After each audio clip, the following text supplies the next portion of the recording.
বলত যিটো লোভ দেখায় একাংশ শ্ৰমিকক ইতিমধ্যে আপোনালোকক মই দেখুৱাবৰ কাৰণে চেষ্টা কৰিম। এয়া চাব পাৰিছে AR16A6166 নামৰ যি বাহনখন আছে মই এইটো সন্মুখত আছোঁ। ইতিমধ্যে ধুবুৰীৰ পৰা একাংশ ঠাইৰ পৰা যি চৰা অঞ্চল আছে চৰা অঞ্চলৰ পৰা একাংশ ৰাইজক ইতিমধ্যে শিৱসাগৰলৈ যি উজনি অসম আছে শিৱসাগৰলৈ যি কৰ্মসূত্ৰে লৈ যোৱাৰ একাংশ চেষ্টা চলাইছিল। কিন্তু ইতিমধ্যে যি ঢেকীয়াজুলি শোণিতপুৰ জিলাৰ যি ঢেকীয়াজুলি আৰু চিৰাজুলিৰ মাজমজিয়াত এনেধৰণে বাছখন বেয়া হৈ যায় আৰু ইতিমধ্যে বাছখন বেয়া মোৰ কেমেৰা পাৰ্চনক আহিবৰ কাৰণে অনুৰোধ জনাম।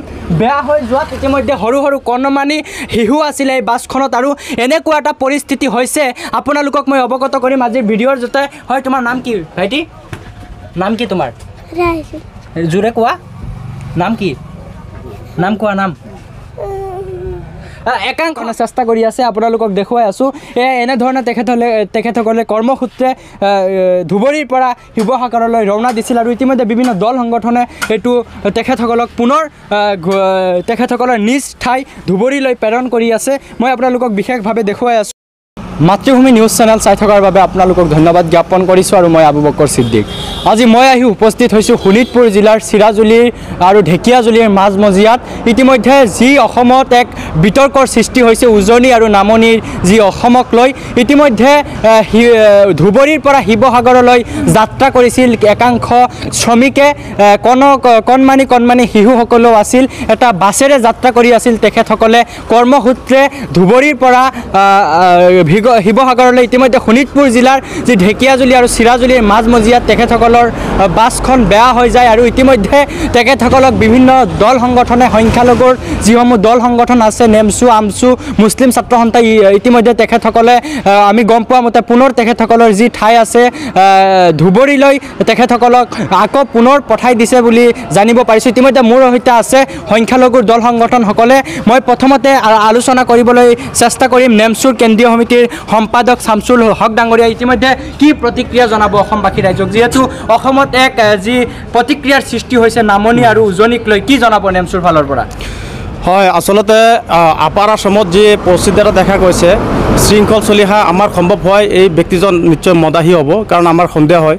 কাৰণ এইজন মানুহৰ যি এটা মানে পৰিৱেশ, এই পৰিৱেশে গোটেই অসমত এটা সাম্প্ৰদায়িক বীজ ৰূপায়িত হৈছে, যাৰ দ্বাৰা নেকি আমাৰ সন্দেহ হৈছে ৰাজনীতিৰ যিটো বেকগ্ৰাউণ্ড চলি অহাৰ লগত আছে। আৰু তাৰ পৰিপ্ৰেক্ষিতত নামনি অসমৰ যিসকল শ্ৰমিক, খাটি খোৱা যিসকল শ্ৰমিক, সেই শ্ৰমিকসকল আপাৰ আসামত হয়তো কৰ্মসূত্ৰে যায়।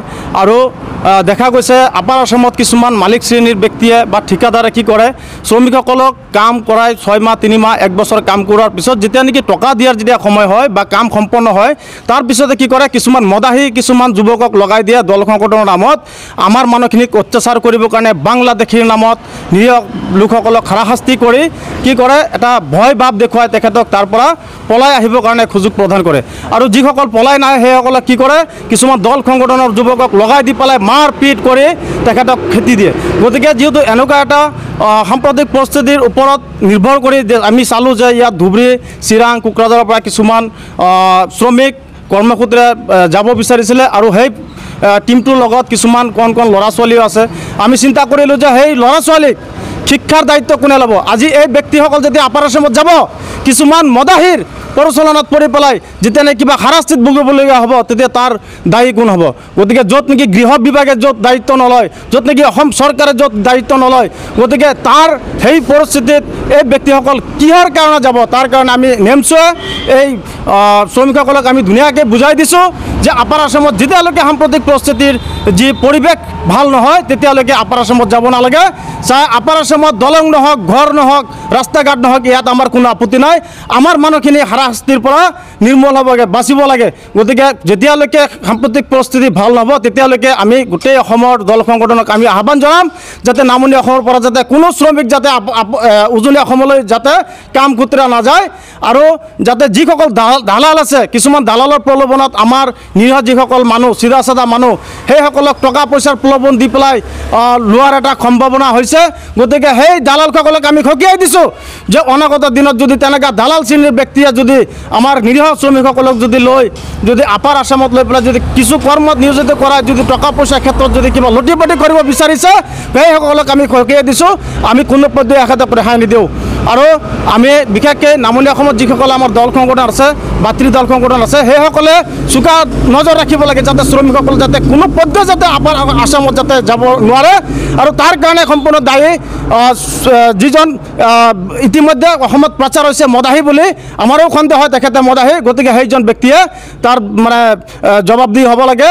আৰু যিসকল ব্যক্তি ইতিমধ্যে আপাৰ আছামত আছে কৰ্মসূত্ৰে সেইসকলেও নিজৰ সাৱধানতা অৱলম্বন কৰাৰ কাৰণে নিজ গৃহত ঘূৰি আহিব লাগে।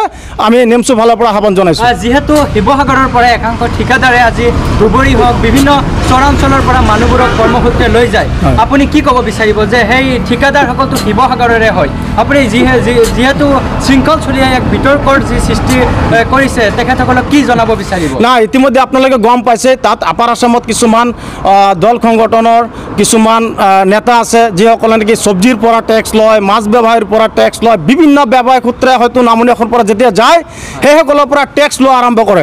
গতিকে তেনেকুৱা এটা নিশ্চয় টীম হৈছে যিটো টীমে নেকি আমাৰ সাধাৰণ মানুহক টকা 5,000 10,000 আগত কেছ আনি পেলাই দেখুৱাই প্ৰলোভন দি পেলাই সেইসকলে কিবা কৌশল কৰি পেলাই লৈ 3 মাহ 5 মাহ 6 মাহ 1 বছৰ ধৰি তাত কৰ্মসূত্ৰে কাম কৰোৱাই যেতিয়া নেকি টকা দিয়াৰ যেতিয়া সময় হয় তেতিয়া সেই শ্ৰমিকসকলক ভয় ভাবুক দি পেলাই তাৰ পৰা খেদি পঠায়। আৰু সেই তেতিয়া কি কৰে শ্ৰমিকসকলে টকা পইচা এৰি নিজ গৃহলৈ উভতি আহিবলগীয়া হয়। আৰু সেই তেনেকৈ এটা ধান্দা আৰম্ভ কৰিছে আপাৰ আছামত আমাৰ সন্দেহ হৈছে। গতিকে অনাগত দিনত বা পৰৱৰ্তী সময়ত যাতে তেনেকৈ কোনো ধৰণৰ দালালে যাতে তেনেকুৱা পৰিৱেশ সৃষ্টি কৰিব নোৱাৰে তাৰ কাৰণে আমাৰ অসমবাসী বা সংখ্যালঘু ৰাইজে সজাগ হ'ব লাগিব। ধন্যবাদ।